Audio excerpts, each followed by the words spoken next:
Hello everyone, and welcome to my first Let's Play on this channel. I'm gonna start off with one of my favorites recently, which is Wright, Ace Attorney. It's a novel point and click game, story game. I'll admit, I'm gonna have a little story first. At the beginning, I've known this game for about a decade now. In the beginning, I was like, this doesn't look interesting at all. But then I saw somebody else doing a Let's Play of it, and I was like, nah, let's just see what it is. And I know it's like almost the best thing you can get for the DS. So, without further ado, let's start this game. I'm gonna try to do as much voice acting as possible for the different characters, but don't expect me to be like Tara Strong or whatever else there is. Just making an example, but she is the queen of voices. I'll admit that. She is awesome. Let's start episode 1 of the first turnabout.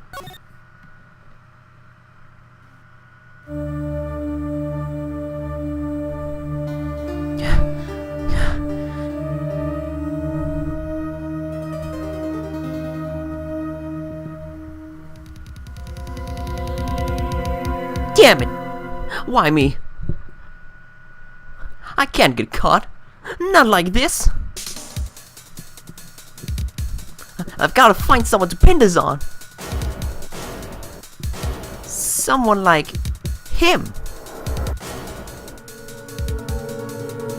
I'll make it look like he did it.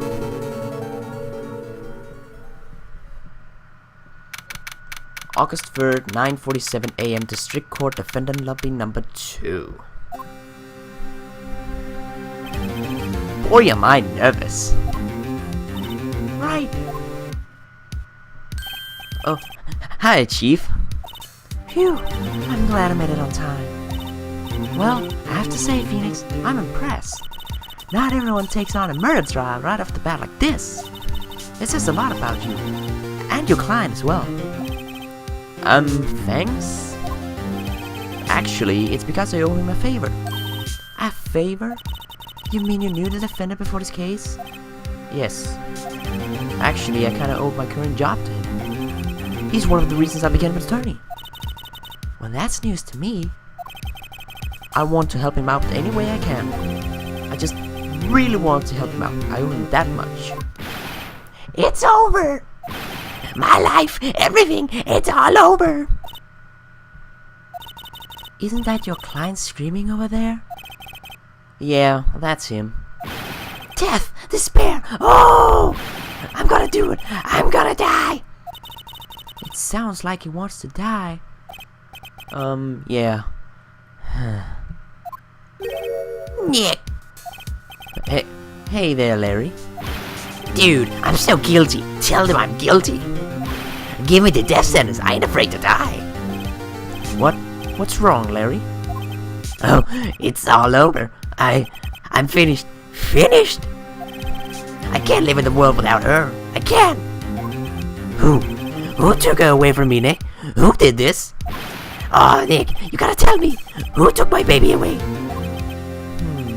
The person responsible for your girlfriend's death? The newspaper said it was you. My name is Wright. Here's the story. My first case is a fairly simple one. A young woman was killed in her apartment. The guy they arrested was the unlucky sap dating her. Larry Butts, my best friend since grade school. Our school had a saying, when something smells, it's usually the butts. In the 23 years I've known him, it's usually been true. He has a knack for getting himself in trouble. One thing I can say though, it's usually not his fault. He just has terrible luck. But I know better than anyone that he's a good guy at heart. Then I owe him one, which is why I took the case to clear his name. And that's just what I'm going to do. So far so good. August 3rd, 10 AM, District Court, courtroom number 2. The court is now in session for the trial of Mr. Larry Butts. The prosecution is ready, Your Honor. The defense is ready, Your Honor. Mr. Wright, this is your first trial, is it not? Yes, Your Honor. I'm a little nervous. Your conduct during this trial will decide the fate of your client. Murder is a serious charge. For your client's sake, I hope you can control your nerves. Thank you, Your Honor. Mr. Wright, given the circumstances, I think we should have a test to ascertain your readiness. Yes, Your Honor. Go. Hand shaking. Eyesight fading. The test will consist of a few simple questions. Answer them clearly and concisely. Please state the name of the defendant.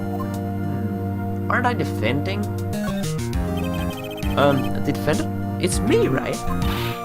Right. Have you completely lost your mind? Focus. The defendant is the person on trial. You're his lawyer. Oh yeah, right. This is no laughing matter. You did pass the bar, didn't you? Sorry, I couldn't hear your answer. I'll ask once more. Please state the name of the defendant in this case. She's my mentor, ain't she? She's kind of defending, I guess. The, defendant? That's, me, Faye? Wrong, right? Look, I have to leave. I have to go home. I'm expecting a delivery. Oh, come on, Chief. There's no need to be going so soon, is there? Right? Listen, the defendant is the one on trial. Your client. I mean, that's about as basic as you can get. I'll put my foot on it this time. I gotta relax. Sorry, I couldn't hear your answer. I'll ask once more. Please state the name of the defendant in this case. My friend? He's on trial, isn't he? The defendant? Well, that's Larry Butts, Your Honor. Correct. Just keep your wits about you and you'll do fine. Next question. This is a murder trial. Tell me what's the victim's name. Phew, I know this one. Glad I read the case report cover to cover so many times. It's... wait. Uh-oh. No way! I forgot to dark a toilet blank here. Phoenix, are you actually sure you're up to this? You don't even know the victim's name? Oh, the victim? Of course, I know the victim's name. I, just forgot. Temporarily. I think I'm feeling a migraine coming on. Look, the defendant's name is listed in the court record. Just touch the court record button to check it at any time, okay? Remember to check it often. Do it for me, please. I'm begging you. Let's hear your answer. Who's the victim in this case? Pressing that button up there. What will that do? Oh, I have a shiny badge. Cindy. So it's Cindy's autopsy report. She was killed. And let's see. Yeah, that should do it. Cindy Stone.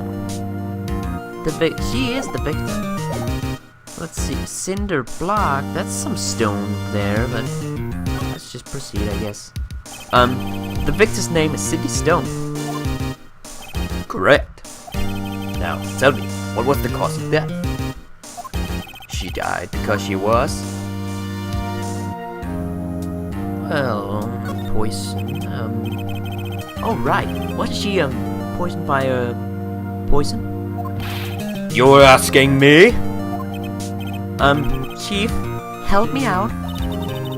Check the court record button. The court record button, remember? Gee, give a guy a break. Let me ask again.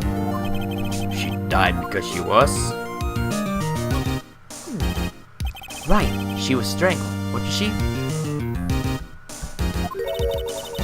Please tell me that was you talking to yourself. If you wish to hang yourself, Mr. Wright, you're welcome to, but not inside my courtroom. I suppose there's nothing to do but give you another try. She died because she was struck once by a blunt object. Correct. You've answered all my questions. I see no reason why we shouldn't proceed. You seem much more relaxed, Mr. Wright. Good for you. Thank you, Your Honor. Because I don't feel relaxed, that's for sure. Well then, first, a question for the prosecution, Mr. Payne. Yes, Your Honor. As Mr. Wright just told us, the victim was struck with a blunt object.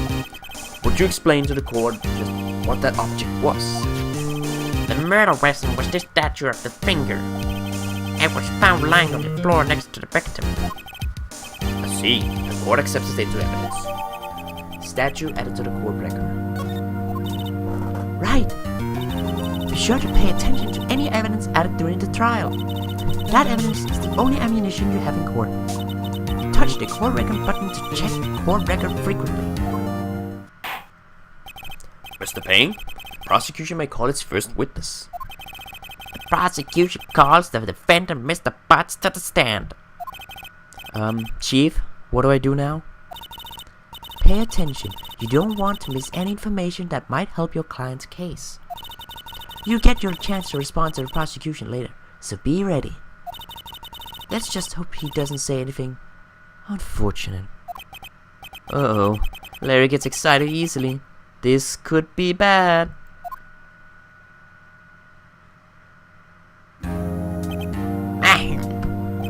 Mr. Butts, is it not true that the victim had recently dumped you? Hey, watch it, buddy! We were great together. We were Romeo and Juliet, Cleopatra and Mark Anthony. Didn't they all die? I wasn't dumped. She just wasn't taking my phone calls or seeing me. Ever. What's it to you anyway? Mr. Butts, what you describe is generally what we mean by dumped. In fact, she had completely abandoned you and was seeing other men. She had just returned from overseas with one of them the day before the murder. What do you mean, one of them? Lies, all of it lies. I don't believe a word of it. Your Honor, the victim's passport. According to this, she was in Paris until the day before she died. Passport added to the court record. Indeed. She appears to have returned the day before the murder. Dude, no way! The victim was a model, but did not have a large income. It appears she had several sugar daddies. Daddies? Sugar? Yes, older men who gave her money and gifts. She took their money and used it to support her lifestyle. Dude! We could clearly see what kind of woman this Miss Stone was. Tell me, Mr. Butts, what do you think of her now? Right. I don't think you want him to answer that question. Yeah, Larry has a way of running his mouth in all the wrong directions. Should I?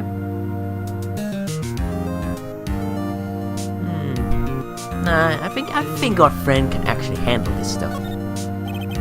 Might be better not get involved in this one. Well, Mr. Butts? Dude, no way! A cheating she-dog! I'm gonna die. I'm just gonna drop dead. Yeah, and when I meet her in the afterlife, I'm going to get to the bottom of this. Let's continue with the trial, shall we? I believe the accused motive is clear to everyone. Yes, quite. Oh boy, this is so not looking good. Next question. You went to the victim's apartment on the day of the murder, did you not? Go! Well, did you or did you not? Well, maybe I did and maybe I didn't. Oh, he went. What do I do? Don't say something like that. I'll send her a signal. Lie like a dog. Well, see, it's like this. I don't remember. You don't remember? Well then, we'll just have to remind you. I got a bad feeling about this. We have a witness that can prove he did go to the victim's apartment that day. Well, that simplifies matters. Who is your witness? The man who found the victim's body, just before making the gruesome discovery. He saw the defender fleeing the scene of the crime. Order! Order in the court! Mr. Payne, the prosecution may call its witness. Yes, Your Honor. This is bad. On the day of the murder, my witness was selling newspapers at the victim's building. Please bring Mr. Frank Sawit to the stand.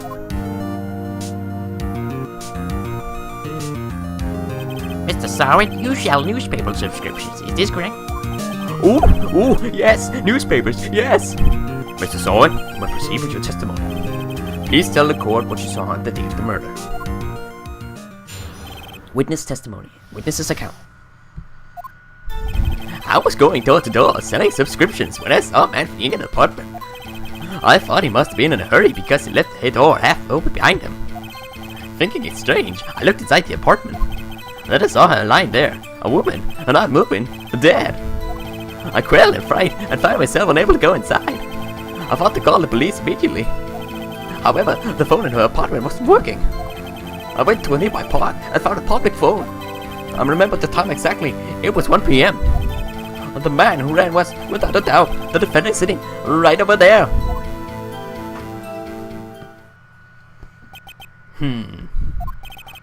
Larry, why didn't you tell the truth? I can't defend you against a testimony like that. Incidentally, why wasn't the phone in the victim's apartment not working? Your Honor, at the time of the murder, there was a blackout in the building. Aren't phones supposed to work during a blackout? Yes, Your Honor. However, some cordless phones do not function normally. The phone that Mr. Solid used was one of those. Your Honor, I have a record of the blackout for your perusal. Blackout record added to the court record. Now, Mr. Wright? Yes. Yes, Your Honor. You may now begin your cross-examination. Cross-examination, Your Honor? Alright, right. This is it. The real deal. What exactly am I supposed to do? Why, you exposed the lies in the testimony the witness just gave. Lies? What? He was lying? Your client is innocent, right? Then that witness just lied in his testimony. Or is your client really guilty? How do I prove he's not? You hold the key. It's in the evidence. Compare the witness's testimony to the evidence at hand. There's bound to be a contradiction in there. First, find contradictions between the court record and the witness's testimony. Then, once you've found the contradicting evidence, present it and rub it in the witness's face. Okay. Touch the court record button and point out contradictions in the testimony.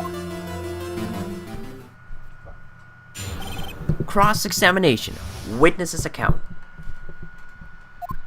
I was going door to door selling subscriptions when I saw a man fleeing an apartment. Isn't a man leaving an apartment a common sight? I find it odd you would take notice of him. Yeah. I don't know. He just seemed strange to me, that's all. Like he was mad and yet frightened at the same time. Just like a criminal fleeing the scene of a crime. The defense requests that the witness refrain from conjecture. Of course, what the witness means is that the man he saw looked suspicious. So, what happened next? I thought he must be in a hurry because he left the door half open behind him. Half open, you say? Yes, the door was open halfway, yes. I watched for a moment, but no one came to close the door. That's odd, in a big city like this, I thought. I see, and what happened next? Thinking it strange, I looked inside the apartment. What gave you the idea to do that? Well, the door was half open, you see. Isn't it only human to want to peek? We climb mountains because they're there. It's the same thing. Drowned words have never been spoken. Anyone will look inside. Why did Payne cut him off so quickly? So, you looked into the apartment. What happened next? Then I saw her lying there, a woman, not moving, dead. Are you sure she was dead? Well, no, I guess I wasn't. But She wasn't moving at all, and there was blood everywhere. I guess that would look fatal to anyone. Very well, what happened next? A quail and fright, I found myself unable to go inside. So, you didn't touch anything in the apartment? Yes. I mean, no! Nothing! Okay, what happened next? I thought to call the police immediately. You thought to call the police? Does that mean you didn't actually call them? Please, listen to the rest of the testimony. You thought to call the police. What happened next? However, the phone in her apartment wasn't working. The phone in her apartment wasn't working? Yes, I mean, no, it wasn't, right. But you said you didn't go into the apartment, or did you? Oh, Dad, I can explain that. There was a cordless phone on the shelf in the entranceway. I reached inside and tried using that to call. And that phone wasn't working, correct? What happened next? I went to a nearby park and found a public phone. Why use a public phone? Well, you see, I don't have a cell phone. And being the middle of the afternoon, there was no answer to nearby apartments. Ah, right. What time did you call again? I remember the time exactly. It was 1 p.m. 1 p.m.? Are you certain? Yes, absolutely. He seems really confident. 1 p.m.? Right? Doesn't that seem strange to you? Present some evidence to contradict him. Just for the lulz. The man who ran was, without a doubt, the defendant sitting right over there. Are you absolutely 100% positive? Yes, it was him. No mistake about it. The witness says he's certain.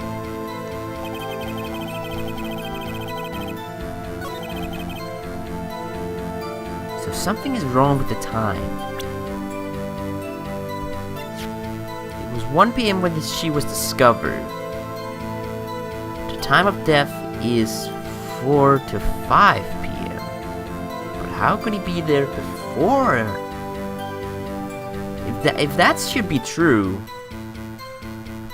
how could he be there before her death? That doesn't seem likely. You found the body at 1 p.m. You're sure? Yes, it was 1 p.m. for certain. Frankly, I find it hard to believe. Your statement directly contradicts the autopsy report. The autopsy notes on the time of death as sometime after 4 p.m. There are no body to find at 1 p.m. How do you explain this 3-hour gap?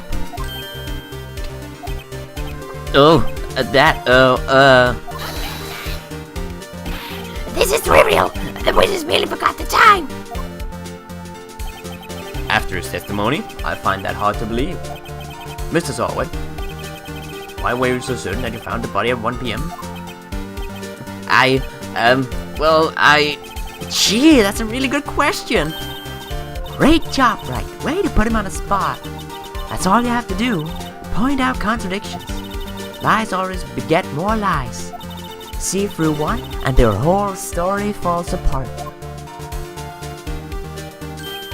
Wait, I remember now. Would you care to give your testimony again? Witness testimony at the time of discovery.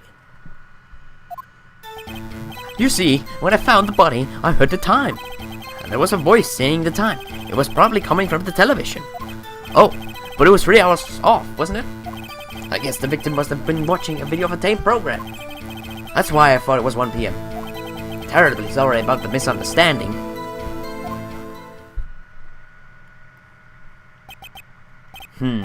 I see. You heard a voice saying the time on a tape program. Mr. Wright, you may cross-examine the witness. Right. You know what to do. I've got this one. Cross-examination, the time of discovery. You see, when I found the body, I heard the time. You said heard, not saw? Yes, heard. All I saw was the body lying there. I didn't think to look at anything else, at least of my watch. Isn't that a little strange? So you're saying you heard something, but if you were so shocked by the body, you wouldn't hear anything at all. The witness did say he actually heard the time. It is ludicrous to suggest he wouldn't hear anything. I have to agree with the prosecution. Witness, continue your testimony. And that was the voice saying the time. It was probably coming from the television. Sounds strange. Are you sure it was a television and not a radio? Well, no, I guess it might have been a radio. Incidentally, there was no radio on the premises. There was only one large television. Right. I can't put my finger on it, but something about this seems fishy. Fish? Something about hearing the television. But the witness has testified here at the time. I'm doing like either a Toad voice or just like... He sounds like Toad a lot, so I think I'm just gonna go with the Toad voice. When he's... I've gotta go with the Toad voice when he's like really on struggling. And when he's calm, he's like... Okay. Oh, but it was 3 hours off, wasn't it? How do you explain the gap? Well, witness, can you explain this? I guess the victim must have been watching a video of a tape program. Video. Yeah, a video that exists today. Yes, that would explain why the time was wrong. True. Right. I think the problem lies somewhere place else. We agree that you heard the time and scene then. That's why I thought it was 1 p.m. Are you sure the voice you heard said it was 1 p.m.? Yes, I can practically hear it now. It was quite clear. Mr. Payne, has the person you verified this testimony? My apologies, Your Honor. I too have only just learned that the witness heard the time. oh, I'm really sorry. I don't remember it just now. Terribly sorry about the misunderstanding. Well, you just watch it. Not much point pressing him on that one, was there?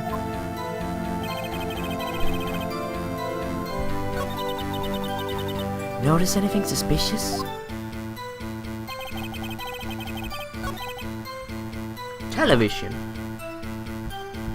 I love televisions, but I find something wrong about it.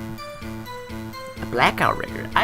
Normally televisions aren't working doing a blackout, because remember this game is from 2001 and you actually had old TVs. I don't think like a big screen or something like that would actually exist yet, probably, but they were expensive as like no tomorrow. But there was no electricity from noon to 6 p.m. on the day of the crime. How was the television working again then? Generators! No! Did not exist as well. Hold it right there. The prosecution said there was blackout at the time of the discovery. And this record proves it. You couldn't have heard a television or a video. Yeah.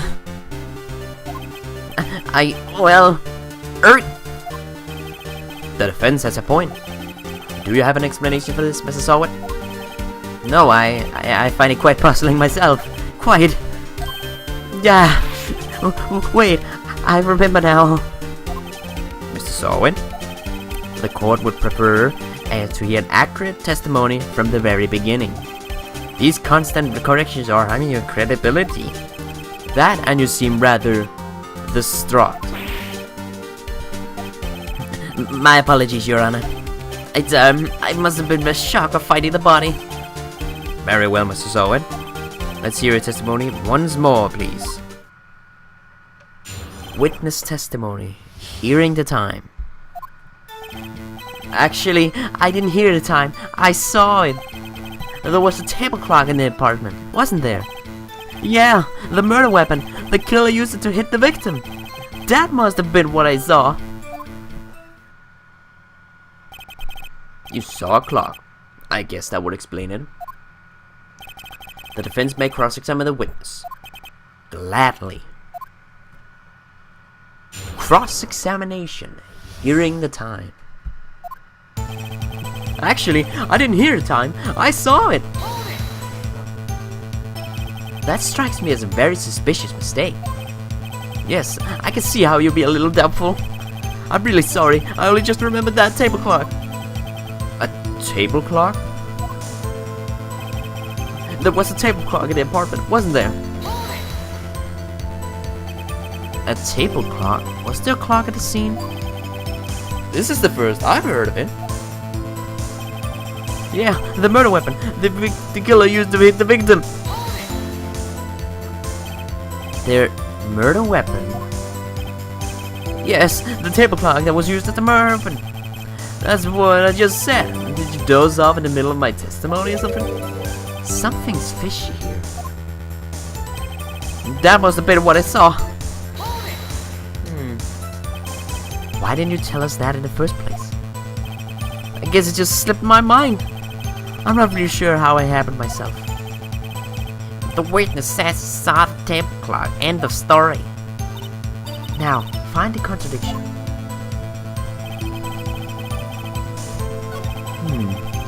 Table clock. The murder weapon, a table clock? Okay, the murder weapon in this case is a statue. I don't really find this like a clock. I don't think anyone would in first glance, so I think you are not so certain about this. Objection!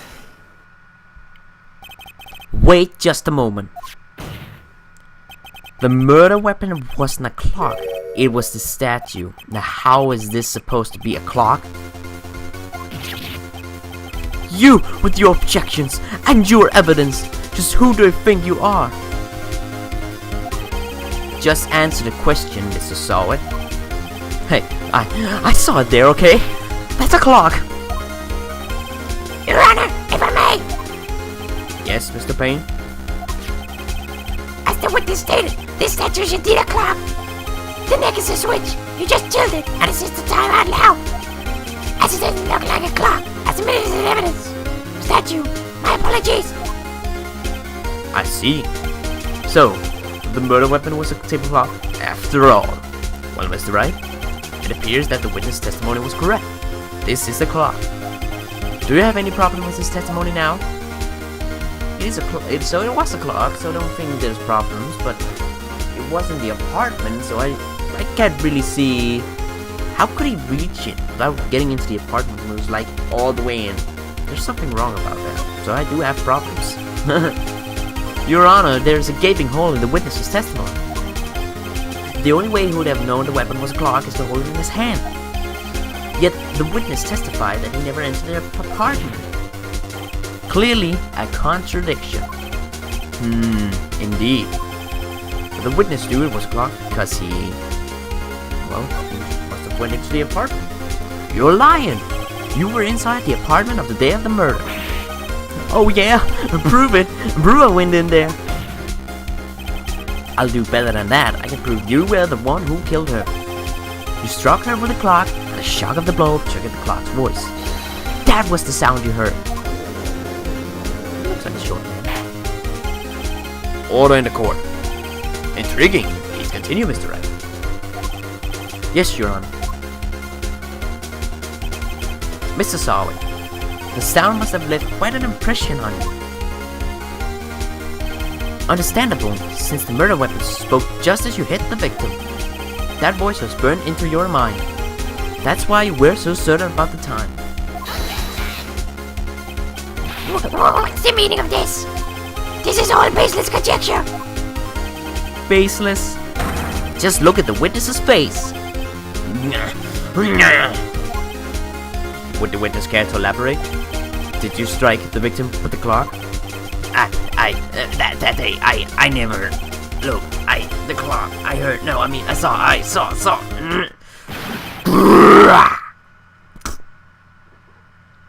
Shut up.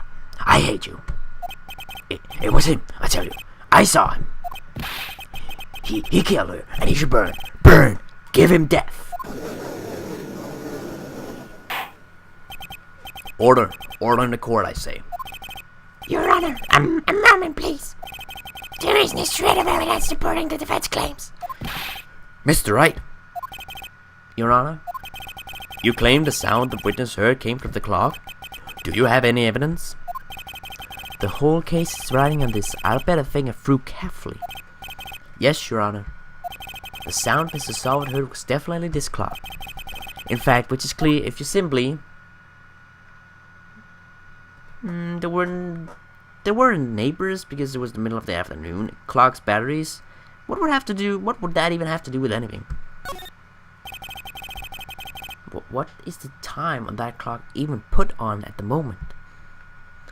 Let's sound the clock now here in this court. Your Honor, may I have the clock? I ask the court to listen very carefully. I think it's 8:25. That certainly is a strange way to announce the time. Well, he is the finger after all.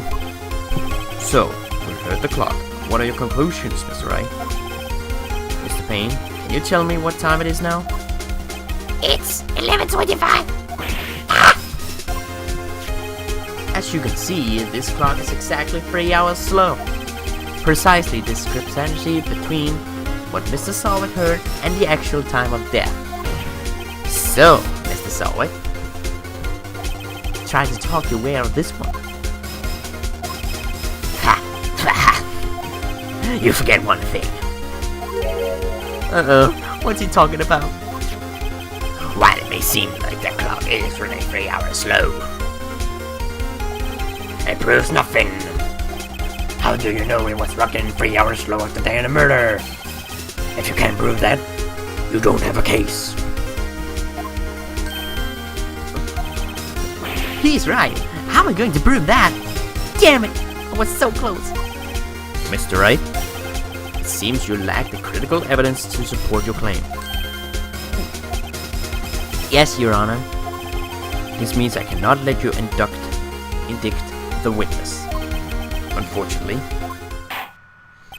this ends the cross-examination for Mr. Frank Salvat.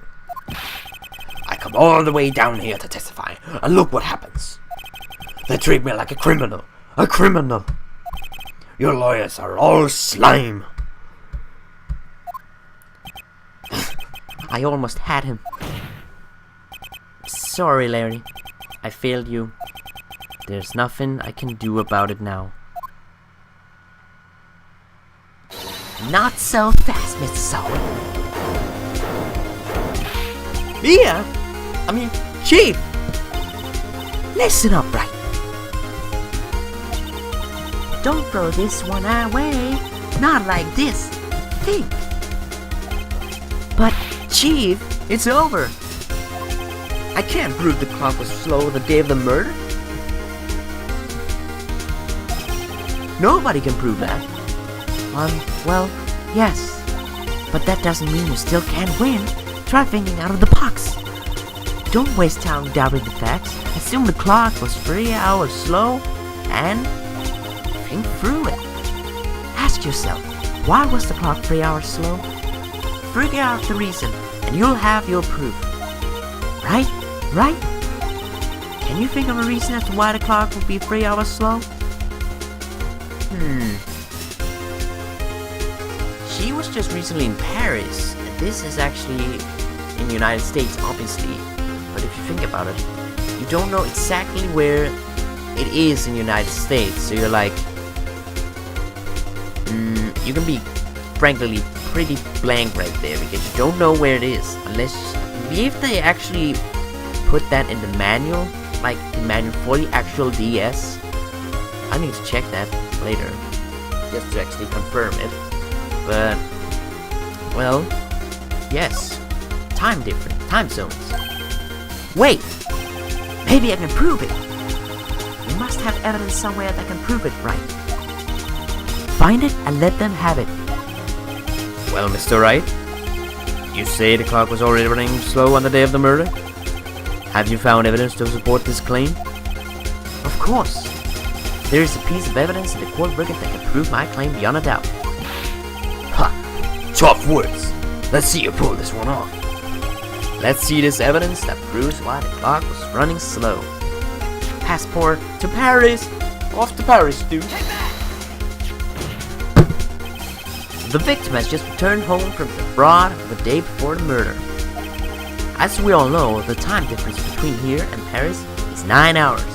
Only if you know where this court is actually in the world, in the United States at least. When it's 4 p.m. here, it's 1 a.m. the next day there, and that's true. Because it's the same time zone as I actually am in now, and so that means if this is on Los Angeles, it is Pacific time, which is 9 hours difference. Exactly. The clock wasn't 3 hours slow, it was 9 hours fast. The victim hadn't reset her clock since returning home. That's why the time you heard when you struck her dead in her apartment was wrong. Proof enough for you, Mr. Sawyer? Or should I say, Mr. Did It?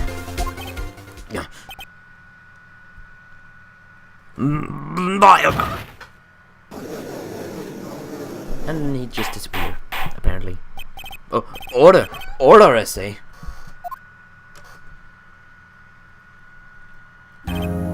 Well, this case has certainly turned out differently than we all expected. Mr. Payne, your client?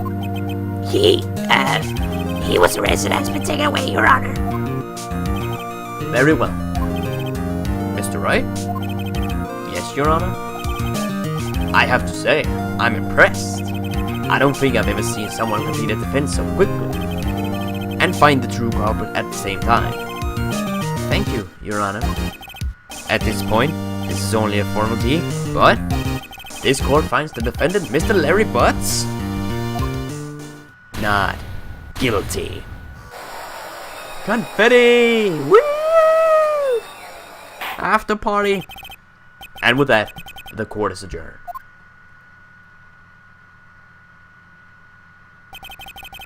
It turns out that Frank Sauer was a common burglar. He posed as a newspaper salesman to check and see when people were out of the house. That day, when Larry went to her apartment, the victim wasn't home. After he left, Mr. Sauer left himself in to do his dirty work. While he was searching her place the victim returned. Flustered, Mr. Sauer grabbed the nearest blunt object he could find.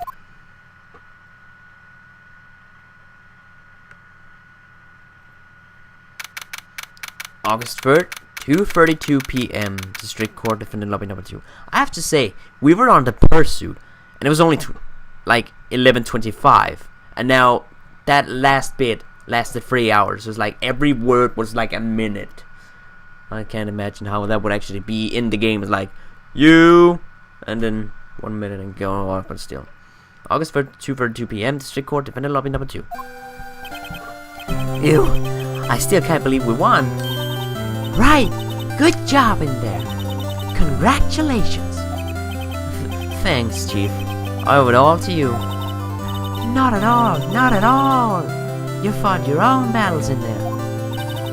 It's been a while since I've seen a trial in on such a satisfying note. I've never seen the Chief looking this happy. If she's this glad, I imagine how Larry must feel. My life is over. Larry, you're supposed to be happy. What's wrong now? Oh, Nick. Don't worry about me. I'll be dead and gone soon. Good. Wait, no, I mean bad. Bad. Larry, you're innocent. The case is closed. But my Cindy Wendy's gone, man. Gone forever. Larry, she was a... Nah, never mind. Congratulations, Harry. Harry? Yes, you. I can practically see the headlines now. Harry Butts. Innocent. Hey, thanks. I really owe you one. I won't forget this, ever. Let's celebrate. Dinner? Movie? My treat. Oh no, I couldn't. Hey, I was the one who got you off the hook. Oh, hey. Here, take this. It's a present. A present for me? Wait, wasn't this the evidence that... Actually, I made this clock for her. I made one for her and one for me. Really? You made this? Well, thank you. I keep this momentum. Yo, Nick. Can you believe it? I was so into that chick. And she was just playing me for food. Don't that make you just want to cry? Larry. Are you so sure? Excuse me? I think she thought quite a lot of you, in her own way. Nah, you don't gotta sympathize with me, okay? No, I'm not just sympathizing, really. Isn't that right, Wright? Don't you have something to show your friend? Something that proves how she felt about him? Huh? Oh yeah, right. What the heck is she talking about?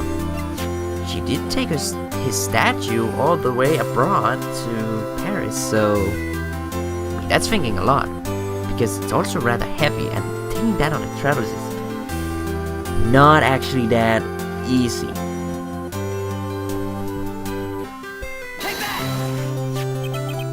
Check this out, Larry. Proof positive you weren't just some chump to her. Huh?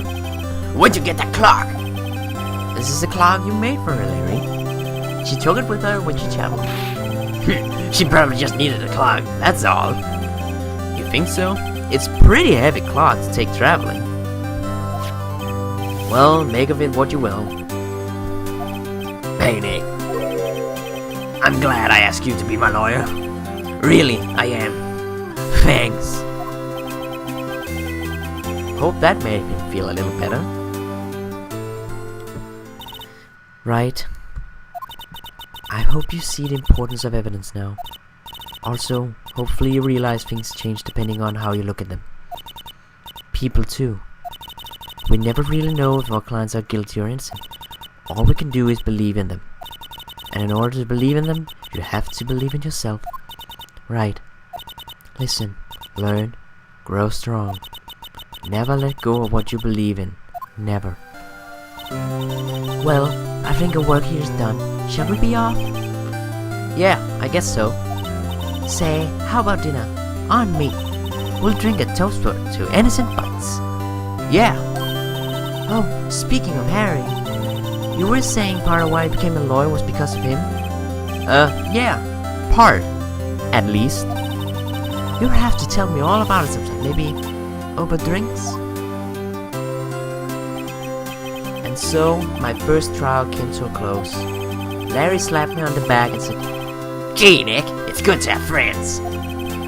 But I'm pretty sure he's not going to pay me, unless you count the clock he gave me. I didn't know it then, but that clock was soon going to be at the center of another incident. And my promise to tell the chief about me and Larry would be one promise that I wouldn't be able to keep.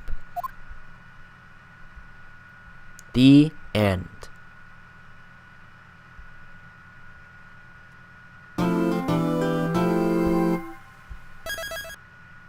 Save.